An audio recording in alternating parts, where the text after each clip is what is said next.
ప్రభుని ఆరాధించట్లో మనం ప్రవేశించమునుపు దేవుని వాక్యంలో నుండి ఆదికాండం తీసుకుందాం.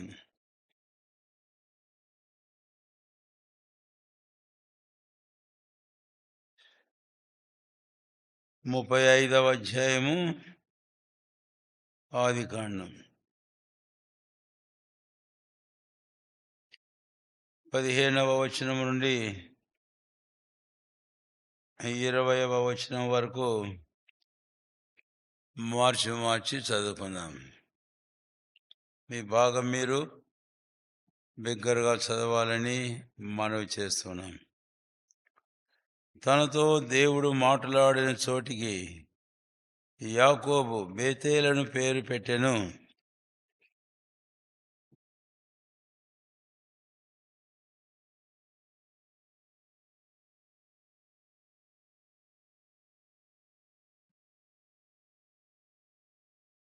ఆమె ప్రసవము వలన ప్రయాసపడుచున్నప్పుడు మంత్రసాని ఆమెతో, భయపడకుము, ఇదియో నీకు కుమారుడవునని చెప్పెను.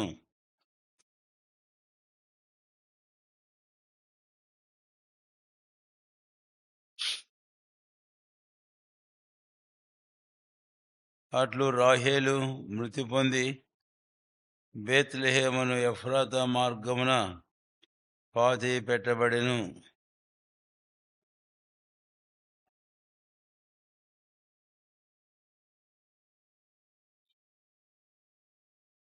ప్రార్థన చేసుకుందాం. ప్రేమ కలిగిన మా తండ్రి, సర్వోన్నతుడా, సర్వశక్తి సంపన్నుడా, సర్వజ్ఞుడా, సర్వంతర్యామివైన దేవా, నిన్న నేడు సదాకాలము ఏకరీతిగా ఉన్న దేవా, జీవము వల్ల అద్వితీయ దేవా, పైన ఆకాశముందే గాని క్రింద భూమి మీద భూమి క్రింద గాని మరొక దేవుడు లేడు. దేవుడవు నీవే. నేనే దేవుడును, నేను తప్ప వేరొక దేవుడు లేడని సెలవిచ్చారు.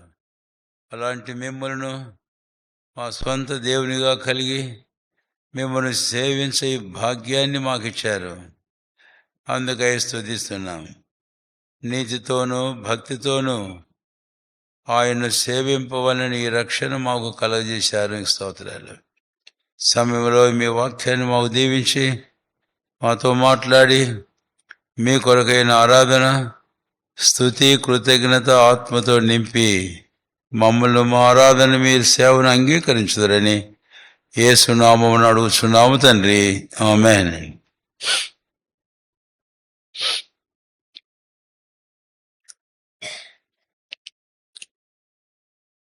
ముప్పై 35వ అధ్యాయము ఆదికాండం 15వ వచనం, 16వ వచనం, వారు బేతేలు నుండి ప్రయాణమై పోయిరి అనే ఈ మాటను మనము చూస్తాం. వారు బేతేలు నుండి ప్రయాణమై పోయిరి అనే మాట.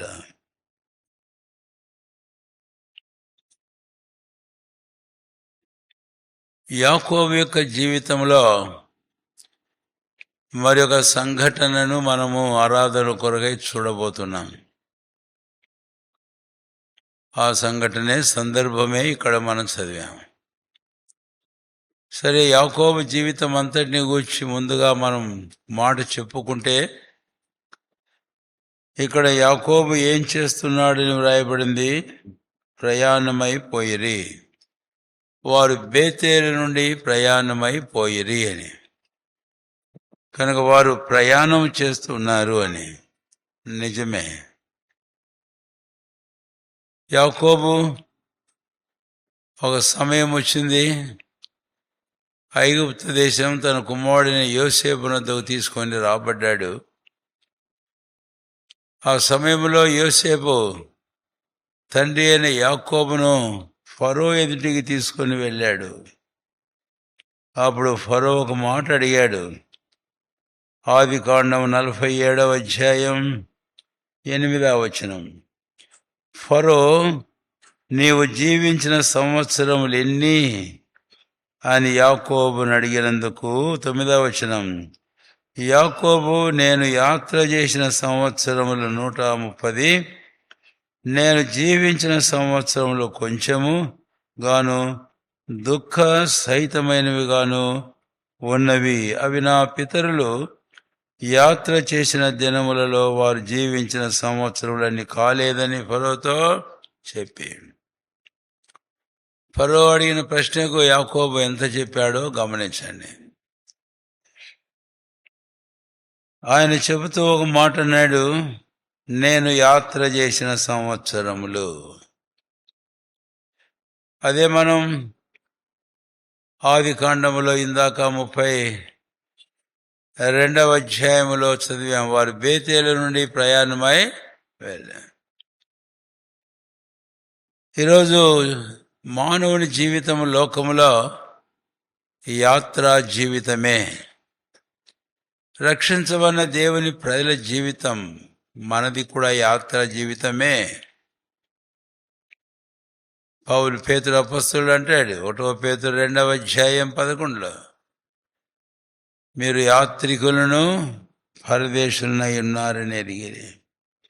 సరే, ఇప్పుడు తన యాత్రను గురించి మాట్లాడుతూ ఒక మాట అన్నాడు, నేను నా వయసు 130 సంవత్సరములు యాత్ర చేసిన సంవత్సరాలు. అయితే 130 సంవత్సరములు ఎలాగున్నాయట? దుఃఖ సహితమైనవిగా ఉన్నవి. దుఃఖ సహితమైనవిగా ఉన్నాయి. నిజమే. కనుక మానవుని జీవితం ఈ లోకంలో యాత్ర చేసే కాలము ఎంతో దుఃఖ సహితమైనది అన్న విషయం ఇక్కడ మనకు యాకోబు మాటల ద్వారా అర్థమవుతూ ఉంది అని. అయితే ఇప్పుడు ఆదికాండం 35వ అధ్యాయంలో యాకోబు వారందరూ కలిసి బేతేలు నుంచి ప్రయాణమైపోయారు. కాబట్టి ఇలాంటి ప్రయాణమును గూర్చిన ఆ సందర్భంలోనూ తనకు కలిగిన దుఃఖమును గూర్చి తాను మాట్లాడాడు ఫరో ఎదుట అనేది మనకు తేటగానే అర్థమవుతుంది. ఇది ఒకటనేదే కాదు, ఇంకా కొన్ని సందర్భాలు యాకోబు జీవితంలో మనం చూడగలము అని. సరే, ఇప్పుడు యాకోబును మనం చూస్తాం. యాకోబు జీవితంలో మరొక సంఘటన.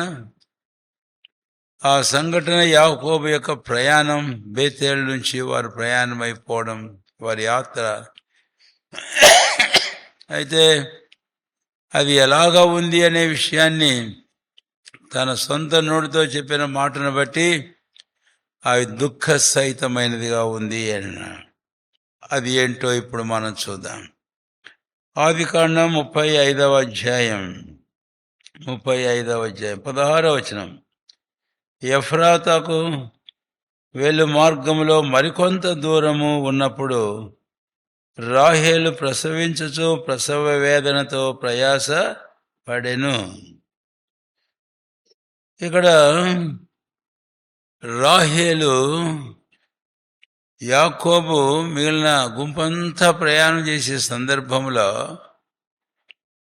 రాహేలు ప్రసవ వేదనతో ప్రయాసపడుచూ ఉండెను అన్నమాట.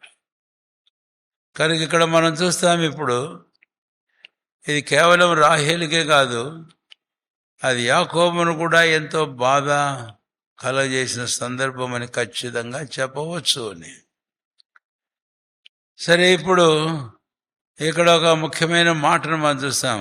రాహేలు ప్రసవ వేదన పడుచూ ఉంది. లేక యాకోబు ఇందాక నేను చెప్పిన మాటను బట్టి నా జీవిత కాలం అంతయు దుఃఖ సహితముగా ఈ ఎన్ని సంవత్సరాలు నేను గడిపాను అని. కారణం ఏమిటి అనేది ఈ పదాల ద్వారా మనకు తేటగా అర్థమవుతుంది అని. దుఃఖానికి కారణం ఏమిటి? ప్రసవ వేదనకు కారణం ఏమిటి? ఆదికాండం 3వ అధ్యాయము 16వ వచనములో ప్రభువైన దేవుడు ఆ మొట్టమొదటి స్త్రీతో మాట్లాడేటప్పుడు నీకు నీ ప్రసవ వేదను నేను మిక్కిలి హెచ్చించదను. క్రిందకు మనం వస్తే 17వ వచనంలో నీవు ప్రయాసంతోనే నీవు బ్రతుకు దినములన్నీ నేల పంట నీవు తింటావు. 2 పదాలు ఇక్కడ వచ్చాయి. వాడి ప్రయాసం వచ్చింది, ప్రసవ వేదన వచ్చింది అని.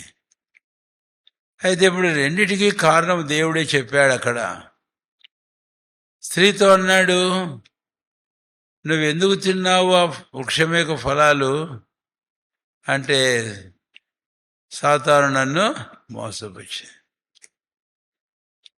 ఆదామును అడిగాడు, నీవెందుకు తిన్నావు నేను తినకూడదని చెప్పిన వృక్షం యొక్క ఫలాలు నీవు నీ భార్య మాట విని నువ్వు ఎందుకు తిన్నావు అని అన్నప్పుడు ఆదామంటాడు, నీవు నాకు ఇచ్చిన ఈ స్త్రీయే.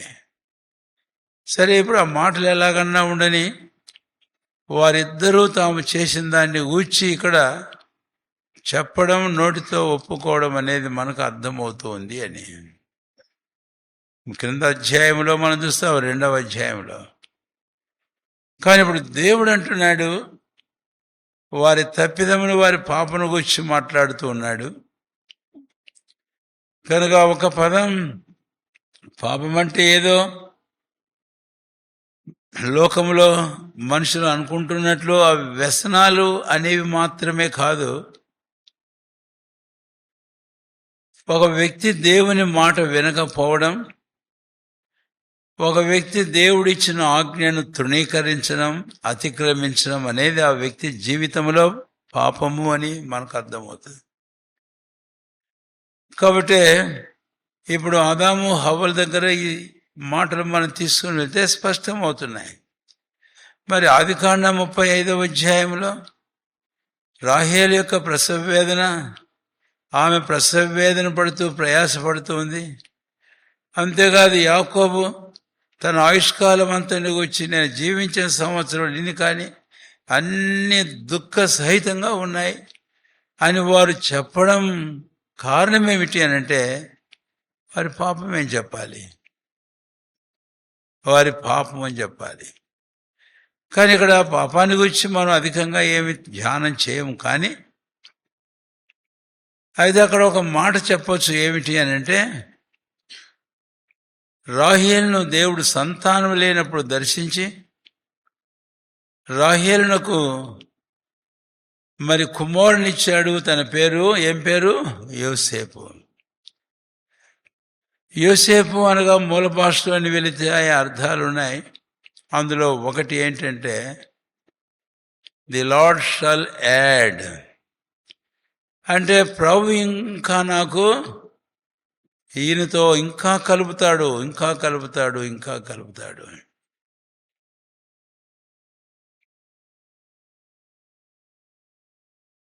ఇక్కడ ఏమర్థమవుతుంది మనకు? ఆమె ప్రార్థనను ఆలకించి దేవుడు తనకు ఒక కుమారుని అనుగ్రహించాడు, అందుకు కృతజ్ఞురాలై ప్రభుకు అప్పగించుకొని జీవించవలసి ఉండే. ఒకవేళ తనకి ఇంకా ఏదైనా కావాలి అని అంటే యోసేపు నిమిత్తమై ప్రార్థించినట్లు ప్రభును ప్రార్థన చేసి ఉండాలనేమో. కానీ ఆ యోసేపు పేరు పెట్టుచు ఆ పేరు పెట్టడం అనేది మనం చూస్తే ఆమె యొక్క ఆశ అనేది మనకు వ్యక్తమవుతుంది అని. ఆ ఆశను గురించి ఇంకో పదం కలపడం బాగుంటుందేమో, దురాశ అని. అంటే పిల్లలను 2, 3, 4 కలిగి ఉండడము అది దురాశ అని మనం చెప్పం. కానీ అయితే ఈ సందర్భంలో ఒక రీతిగా చూస్తే ఆదాము వలన సంక్రమించిన పాపమాన్ని మనం చూస్తాము. మరొక రీతిగా మనం చూస్తే ఇక్కడ విశేషంగా రాహేలును గురించి మనం గమనించినప్పుడు ఆ పేరు పెట్టడంలో తన హృదయంలో అంతరంగంలో ఉన్న ఆశ, inordinate Dzire,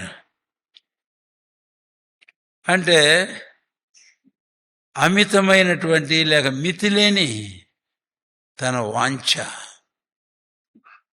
She has no satisfaction having one son given as gift by the Lord. But yet, as naming her child, she expressed her inordinate desire. I want some more, I want one more, I want one more. అన్నటువంటి ఈ మాట.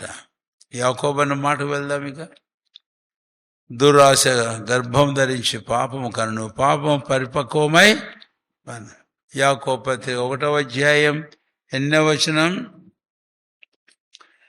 యాకోబు పత్రిక 1వ అధ్యాయం 15వ వచనం.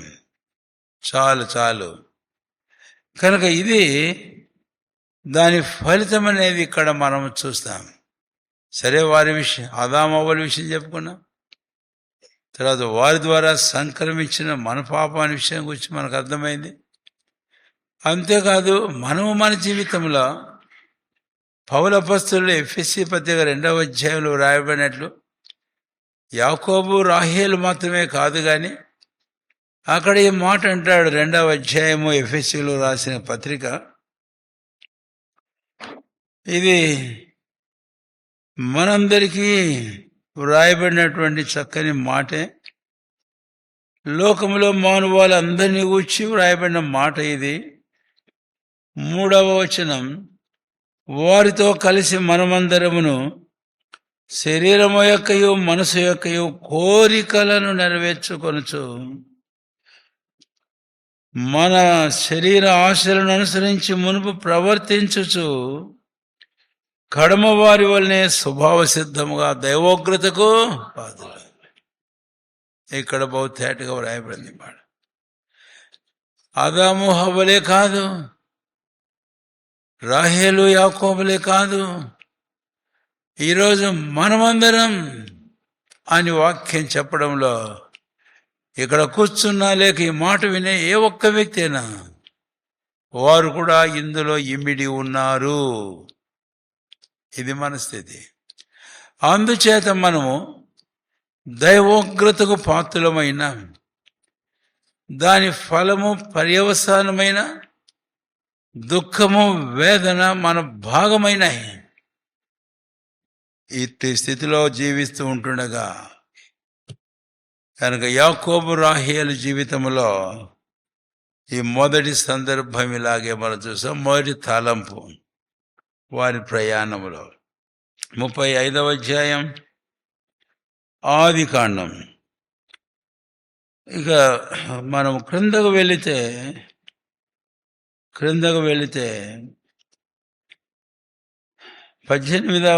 వచనం 16వ వచనంలో 17వ వచనంలో ప్రయాసాన్ని గూర్చి వేదన గూర్చి మనం చూచాం. ఇప్పుడు 18వ వచనానికి వచ్చేటప్పటికి ఆమె మృతి పొందెను. ఇదే 2వ తలంపు. ఆమె ఏమైందంట? మృతి పొందెను. అంటే the consequence of sin, the result of sin, the wages of sin అని వాక్యంలో మనం చూస్తాం. పౌలు అపొస్తలుడు అన్నాడు రోమా 6:23, పాపం వల్ల వచ్చు జీతము మరణం. కాబట్టి 2వ సందర్భం యాకోబు రాహేలు వారి కుటుంబంలో వారి దుఃఖం అనేది కారణం ఏమిటి అంటే ప్రసవ వేదన పడుతూ చివరికి మరణించింది. మరణము. దేవుడు మానవుని మరణించడానికి సృజించలేదు, కానీ అయితే పాపము మానవుని జీవితంలో మరణాన్ని తీసుకొని వచ్చింది అని. అందుకే ఆ పదాలు వాడా. The consequence, the result and the fruit and wages of sin is the death, మరణం. మరణాన్ని గురించి మనం బైబిల్లో 3 సంగతులు చూస్తాం. ఒకటి, ఎఫెసీ 2:1 ప్రకారం స్పిరిచువల్ డెత్. మీరు మీ అపరాధముల చేతను పాపముల చేతను చచ్చినవారు. అది ఏమిటో కాదు. ఆ స్పిరిచువల్ డెత్ అనేది ఎఫ్ఎస్సి 4:18 4:18 చూస్తాం. వారైతే దేవుని వల్ల కలుగు జీవంలో నుండి వేరుపరచు. భౌతికంగా జీవిస్తూ ఉన్నాం, ఊపిరి ప్రాణం ఉంది, పనులు చేస్తున్నాము, ఎన్నో సంగతులు కనిపెడుతున్నాం, తలపెడుతున్నాం. అంటే మనలో ప్రాణం ఉంది, మరి మరణం ఏంటి? మరి అంటే దేవుని వల్ల కలుగు జీవంలోంచి ఏం చేయాలట? వేరు పరచబడి. ఇది స్పిరిచువల్ డెత్ అంటాం. That is at present. మనము ఈ ప్రస్తుతమందు లోకంలో జీవించుచున్న కాలంలో మన పాపమును బట్టి పరిశుద్ధులైన దేవునిలోంచి మనం వేరైనాము. We are alienated from the very life of God, which means we have lost the life of God which is eternal because of our sin. మన పాపమును బట్టి దేవుడు ఇచ్చిన నిత్య జీవాన్ని పోగొట్టు. అది ఆదాములోనే జరిగింది. ఆదామును చేశాక తన నాసికారంధంలో దేవుడు జీవం వాయువును ఊదగా నరుడు జీవించు ఆత్మ ప్రాణం అయినాడు. అదే పాపాన్ని బట్టి ఇప్పుడు మరణించాడు. అది మనందరికీ ఒకని అవిధేయత వల్ల పాపం ద్వారా మరణం. మనం అందరము పాపం చేసిన అందరికీ మరణము సంప్రాప్తమైంది. కాబట్టి ఇక్కడ అది మనం చూస్తాం, మరణము అనే మాట. భౌతికమైన రెండవది భౌతిక మరణం ఉంది, ఫిజికల్ డెత్. శారీరక సంబంధమైన మరణం ఉంది, శరీరంలో మనం చనిపోతాం, ఆత్మ వెళ్ళిపోతాడు. మూడవది ఇంకొక మరణం ఉంది, రెండవ మరణం. అది నిత్య మరణం. అగ్ని ఆరదు, అక్కడ వారి పురుగు చావదు. అగ్ని గంధములతో మండు గుండమని బైబిల్ చెబుతుంది. మూడు మరణాలు. All these 3 deaths are the deaths because of our sin. మన పాపమును బట్టి మనకు కలిగినటువంటి అనుభవాలు ఈ 3 మరణాలు. సరే, రెండవదిగా ఆ ఎఫ్రాతా బేత్లెహేము మార్గంలో మనం రెండవ తలంపును మనం చూస్తాం, యాకోబు తన కుటుంబం యొక్క ప్రయాణంలో. ఇప్పుడు మూడవ మాటకు మనం వద్దాం. ఆదికాండం 35 18 ఆమె మృతి పొందెను, ప్రాణము పోవుచుండగా. 19 అట్లు రాహేలు మృతి పొంది బేత్లెహేము అనే ఎఫ్రాతా మార్గమును ఏమైంది? పాతి. కాబట్టి ఇది రెండవ తలంపు మనం చూసాం, అట్లు రాహేలు మృతి నొందింది అని. సరే, ఇప్పుడు మూడవ తలంపుకు మనం వెళితే ఇక్కడ ఏం జరిగింది అనే విషయానికి మనం వస్తే గనక 18 ఆమె మృతి పొందెను, ప్రాణము పోవుచుండగా. ఆమె అతని పేరు బెనోని అనెను, అతని తండ్రి అతనికి బెన్యామీను అని పేరు పెట్టారు. ఆడి ప్రాణం పోగొట్టుకుంటూ అక్కడ ఆమె ప్రసవించింది. అంటే ఇప్పుడు మూడవ తలంపు నేను ఇలాగ చెబుతున్నాను. మూడవ తలంపు ఆ ఎఫ్రాతా బేత్లెహేము ఎఫ్రాతా మార్గంలో యాకోబు ప్రయాణ జీవితంలో మూడవ సందర్భం ఏమిటి అనంటే జననము అనేది.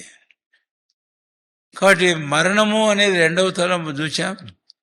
ఇప్పుడు మూడవ తలంపుకు మనం వస్తే మన జననము అనే జన్మము అనేది చూస్తాం. కాబట్టి ఏంటి ఆ జన్మ? అద్భుతమైన విషయం. ఒకవైపు మరణిస్తుంటే ఇంకొక వైపు జననము అనేది మనం చూస్తాం.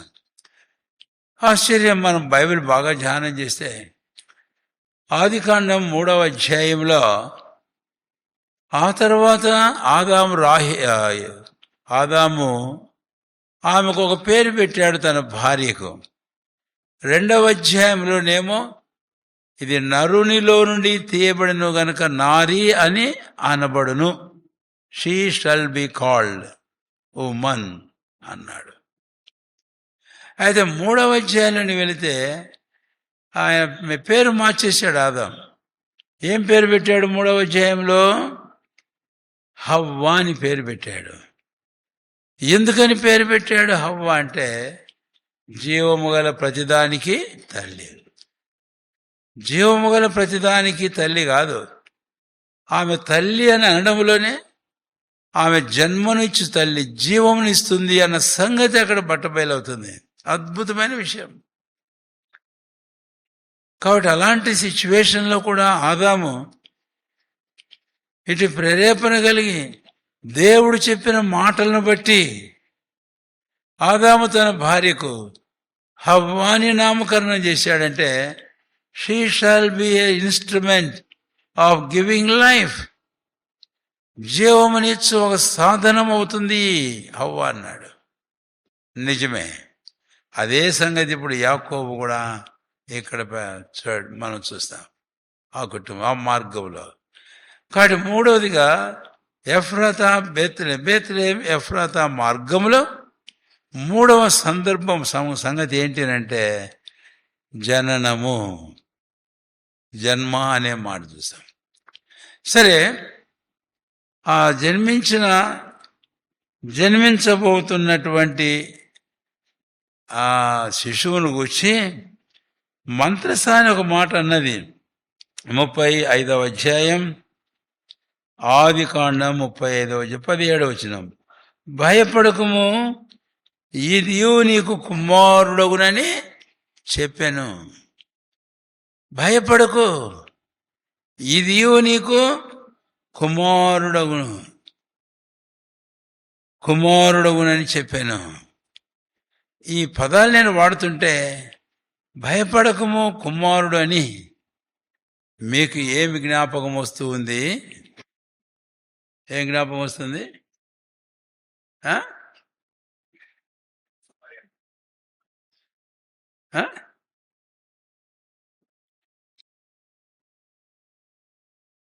ఏం జ్ఞాపకం వస్తుంది? క్రిస్మస్ పండుగ జ్ఞాపకం రావడం లేదా? మరియమ్మతో సంగతి వదిలేసేయి. క్రిస్మస్ పండుగ జ్ఞాపకం రావడం లేదా అంటున్నా. క్రిస్మస్ పండుగ వర్తమానం ఏంటి? భయపడకండి, దావీదు పట్టణం మందు నేడు రక్షకుడు మీ కొరకు, ఈయన ప్రభు అయినా. పండగ చేసుకోండి సంతోషంగా, పండగన్నా గుర్తుపెట్టుకొని పండగను గురించి ధ్యానం చేయండి. అర్థమైందా? 2 మాటలు చూస్తాం.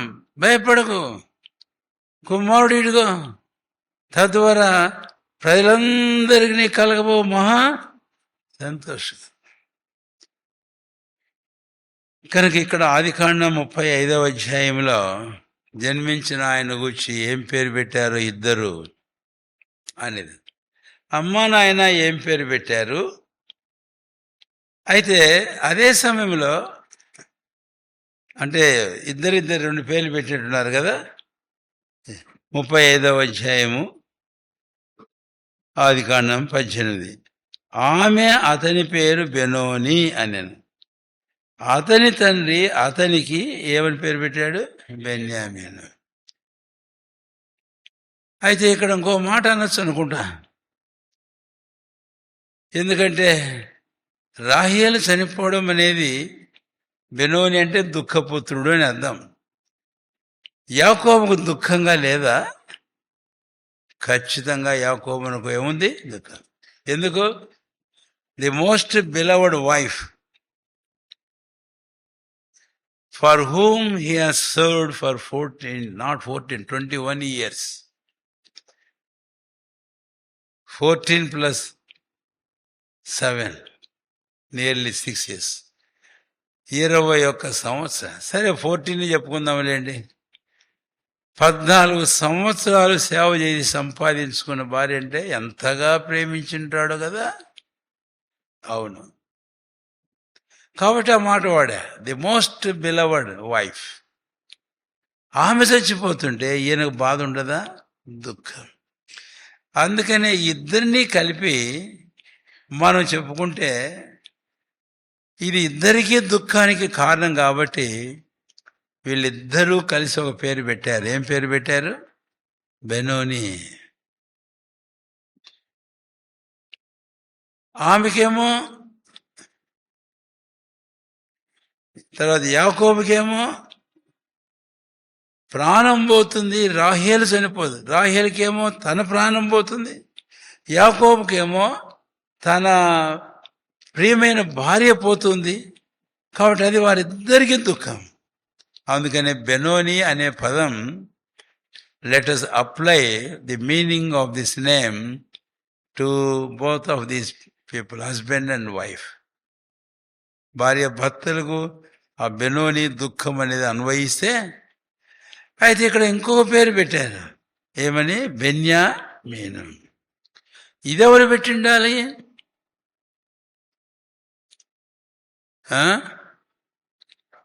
అప్పుడు ఆయన ఏమని రాయబడింది అక్కడ? అతని తండ్రి. ఎవరి తండ్రి? అతని తండ్రి అన్నాడు అంతే. అంటే ఆ శిశువు తండ్రా, లేకపోతే యాకోబు తండ్రా, లేకపోతే రాహేలు తండ్రా? ఎవరి తండ్రి? మనందరికీ తండ్రి ఒక్కడే. ఎవరు? ఎవరు? దేవుడు. God is the father of all. ఎఫెసీ 4వ అధ్యాయంలో, ఎఫెసీ 4వ అధ్యాయం, ఇక్కడేనా 4వ అధ్యాయము?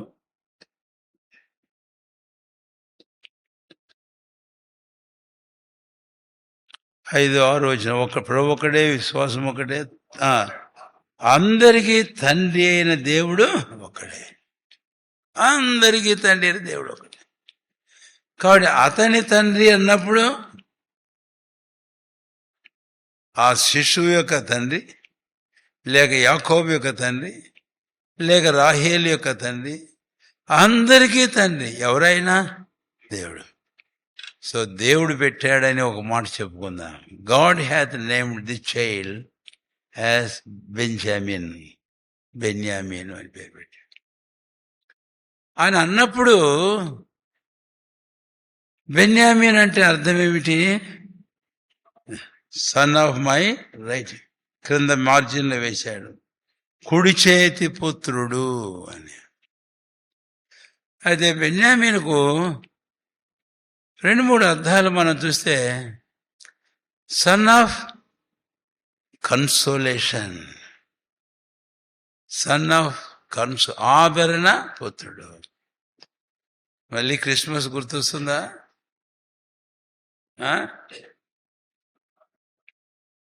క్రిస్మస్ గుర్తొస్తుందా అని అడుగుతున్నా.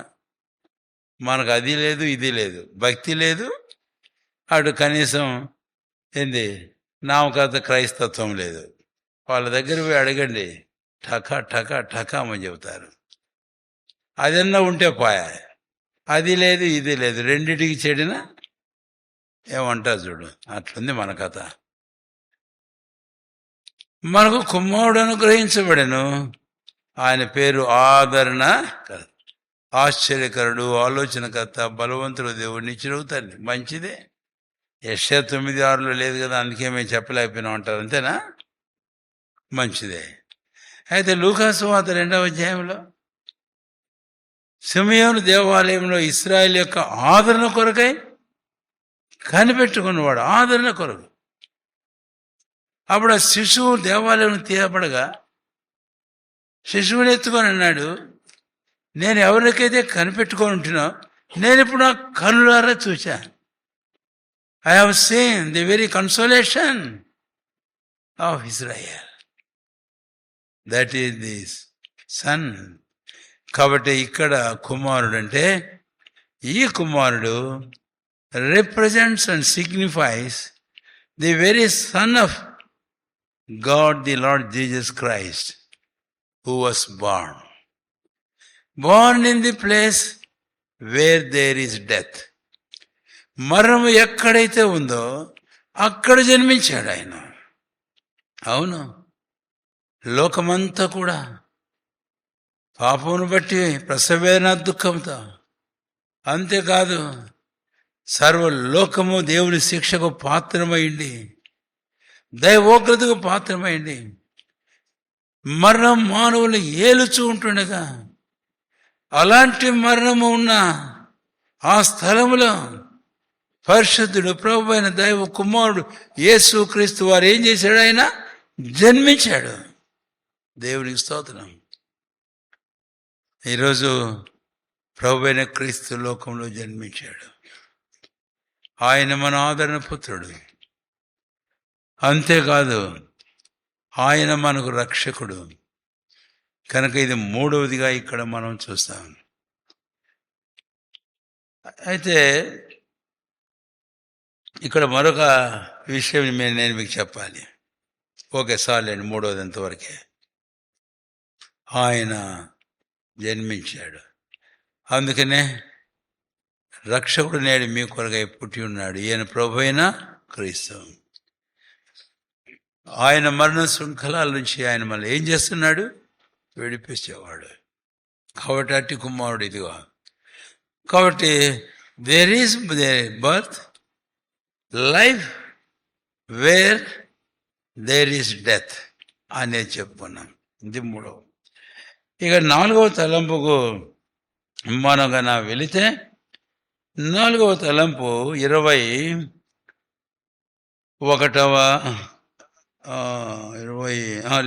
వచనం.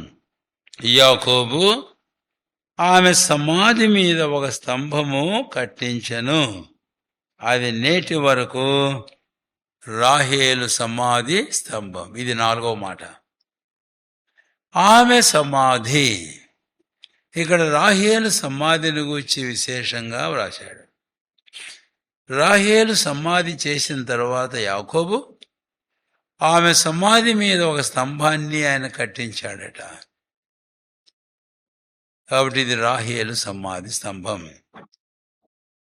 ఈరోజు ఇశ్రాయేలు దేశంలో యెరూషలేముకు అంత దూరములో, ఆయా బేత్లెహేముకు సమీపంగా, బేత్లెహేము అవుట్స్కట్స్లో దాదాపుగా కాస్త దూరంలో ఆ రాహేలు యొక్క సమాధిని చూస్తాం.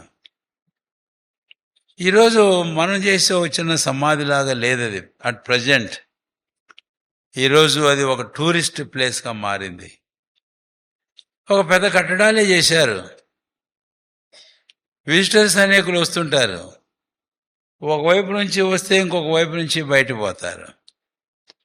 In gate and exit gate, out gate, entrance and exit. ఒక యాత్రా స్థలముగా దాన్ని చేశారు. ఇది రాహేలు సమాధి స్తంభం. ఏంటి స్పెషాలిటీ? అంత గొప్ప దైవజనుడు మోషే చనిపోతే సమాధి ఎవరు చేశారో తెలియదు, సమాధి ఎక్కడుందో తెలియదు. అయితే ఈమె సమాధికి అంత ప్రాముఖ్యత ఏంటి అంటే, నా ఇశ్రాయేల్ యూదులు ఆమె సమాధిని ఇలాగా పిలుస్తారు. ఏంటి అని అంటే బేత్ ఖయీం అని. బేతేల్ అంటే మనకు తెలుసు, యాకోబు జీవితంలో వస్తాం చివరి వర్తమానంలో. బేత్ అంటే హౌస్ అని అర్థం. అయితే ఖయీం అంటే అర్థం ఏంటంటే లైఫ్. కాబట్టి రాహేలు సమాధి ఏమని ఎంచబడుతూ పిలువబడుతుంది ప్రస్తుతం ఇశ్రాయేల్లో అంటే the house of life. House of life, జీవపు ఇల్లు, జీవపు గృహం అని మనకు. కాబట్టి అక్కడ నేను ఒకటి రెండు అర్థాలు చెప్పాలి. ఒకటి చెప్పాను ఇప్పుడు, జీవపు ఇల్లు అని. ఇంకా రెండు మాటలు చెప్పాలి. How this is the house of life అని అంటే, ఈ పేరుకు ఖయీం అనే ఈ పేరుకు హౌస్ ఆఫ్ ఇమ్మోర్టాలిటీ. ఇమ్మోర్టాలిటీ అంటే అక్షయత గృహం. దాంట్లో క్షయం లేదు. మనం మంటికి అప్పగించేటప్పుడు మన్నైనది వెంటనే మన్నై. బైబిల్లో మనం చూస్తాం, జీవమందు మరణం మృంగివేయబడినప్పుడు క్షయత, చెప్పరే, క్షయత వాక్యం నేర్చుకోండి, వాక్యం నేర్చుకోండి. ఈరోజు ఎవరో చెబుతుంటారు, మీరు చెప్పేవారు కావాలి. క్షయత అక్షయత తమాసు. కాబట్టి క్షయమైనది అక్షయమైనది అనేది మృంగివేయబడుతుంది. మరణము జీవమందు మృంగివేయబడుతుంది. కాబట్టి ఇస్రాయిల్లో దీనికి బేత్ ఖయీం అని అనడంలో వాళ్ళు ఏమంటారు అని అంటే హౌస్ ఆఫ్ ఇమ్మోర్టాలిటీ. అది అక్షయత. యోబు మాట అన్నాడు, మనకు తెలుసు, నా శరీరం ఇలాగ చీకిపోయినా నేనే నా శరీరంతో నా కళ్ళతో నేను ఆయన్ని ఏం చేస్తాను, చూస్తాను. ఇంకో మాట చెబుతున్నాను, హౌస్ ఆఫ్ రిజరెక్షన్. ఇది పునరుత్థానపు ఇల్లు, పునరుత్థానపు ఇల్లు, హౌస్ ఆఫ్ రిజరెక్షన్. కాబట్టి house of immortality, house of resurrection, house of life. కాబట్టి స్తంభం నిలబెట్టాడు. That speaks of the hope of Jacob. ఆ స్తంభం ఏమిటో కాదు, యాకోబు యొక్క నిరీక్షణ చూపిస్తుంది. రక్షించబడిన ప్రభువులారా, ఈరోజు 4వదిగా ఎఫ్రాతా బేత్లెహేములో ప్రాముఖ్యమైన మరొక సంఘటన యాకోబు కుటుంబం యొక్క ప్రయాణంలో ఏమిటి అని అంటే, వారు ఈ గ్రహింపులోనికి వచ్చారు. ఈ అద్భుతమైన విషయం. కాబట్టి రాహేలు మరణించింది, నేను సమాధి చేస్తాను. ఈ క్షయమైనది అక్షయతయ, క్షయమైనదిగా విత్తబడి అక్షయమైనదిగా లేపబడును, మత్స్యమైనదిగా విత్తబడి అమర్త్యమైనదిగా లేపబడును. అంతేకాదు, ఇంకా చాలా మాటలు ఉన్నాయి, అవన్నీ చెప్పడంలే. కనుక పునరుత్థానం, లేపబడుననే మాటలు పునరుత్థానం అవుతుంది, తిరిగి లేపబడుతుంది. లేస్తే ఏం జీవంతో, ఇక మరణం ఎన్నటికీ శాశ్వతమైన జీవంతో. అందుకని ఎఫ్రాతా బేత్లెహేములో వారి ప్రయాణంలో మరొక విశేషమైన సందర్భం ఏంటి అంటే, ది టూంబ్ ఆఫ్ రేచెల్, రాహేలు యొక్క సమాధి. అది అక్షయత గృహమని, అది పునరుత్థానపు గృహమని, అది జీవపు గృహమని పిలువబడుతుంది. అవును, దీనికి కారణం ఏమిటి అని అంటే, మన ప్రభువైన యేసుక్రీస్తు వారిని గూర్చి పౌలు అపొస్తలులు మాట్లాడుతూ తెస్సలోనికీయులకు రాసిన మొదటి పత్రిక 4వ అధ్యాయం 14వ వచనం 15వ వచనంలో, క్రీస్తు మృతుల్లోంచి తిరిగి లేపబడి ఉన్నాడని మనం నమ్మిన ఎడల. కాబట్టి ఇక్కడ ఒక ముఖ్యమైన విషయం జరుగుతుంది, క్రీస్తు మృతుల్లోంచి తిరిగి లేపబడతాడు. కాబట్టి ఆ శిష్యువు ఉన్నాడే బెన్యామీను, అది మన ప్రభువైన యేసుక్రీస్తు వారికి సాదృశ్యం అని మనం చెప్పుకున్నాం కదా. కాబట్టి ఆయన మరణిస్తాడు, ఆయన సమాధి చేయబడతాడు, ఆయన సజీవుడై తిరిగి లేస్తాడు. God was declaring at this place of death and sorrow of his son Jesus Christ, ఆయన మరణించి సమాధి చేయబడి తిరిగి లేచి జీవమును అక్షయతను వెలుగులోనికే తీసుకుని వస్తారు. 2వ తిమోతి 1వ అధ్యాయం 10వ వచనం చివరి భాగంలో మనం చూస్తాం. ఈరోజు మనకి నిరీక్షణ ఉంది. ఎంతమంది ప్రభువులో విశ్వాసం రక్షించబడ్డారు, అలాంటి మనమందరం కూడా. దేవునికి స్తోత్రం. నేను దీర్ఘంగా మాట్లాడుతూ వచ్చాను. ఇక 5వ తలంపు ఒకటి చెప్పి నేను ముగించబోతాను. ఎఫ్రాతా బేత్లెహేమును గురించి ఏమిటది? రండి దయచేసి రూతు గ్రంథం 4వ అధ్యాయం. రూతు గ్రంథము 4వ అధ్యాయం. ఇక్కడ ఆ ఎఫ్రాతా బేత్లెహేములో సందర్భాన్ని మనం చూస్తాం. అవన్నీ నేను ఎక్కువ మాట్లాడిపోను, కానీ అయితే ఒక మాట జ్ఞాపం చేస్తున్నాను.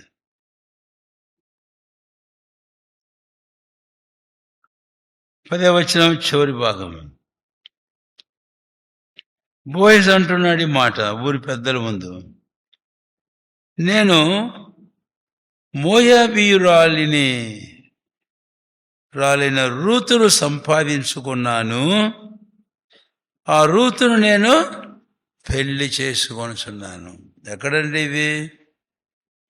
ఎఫ్రాతా బేత్లెహేం. 12వ వచనం, ఎఫ్రాతాలో నీవు బేత్లెహేంలో నీవు. కాబట్టి 5వ తలంపు ఎఫ్రాతా బేత్లెహేం గురించి ఏంటి అంటే అక్కడ పెళ్ళి. Ultimately it has become the place of marriage.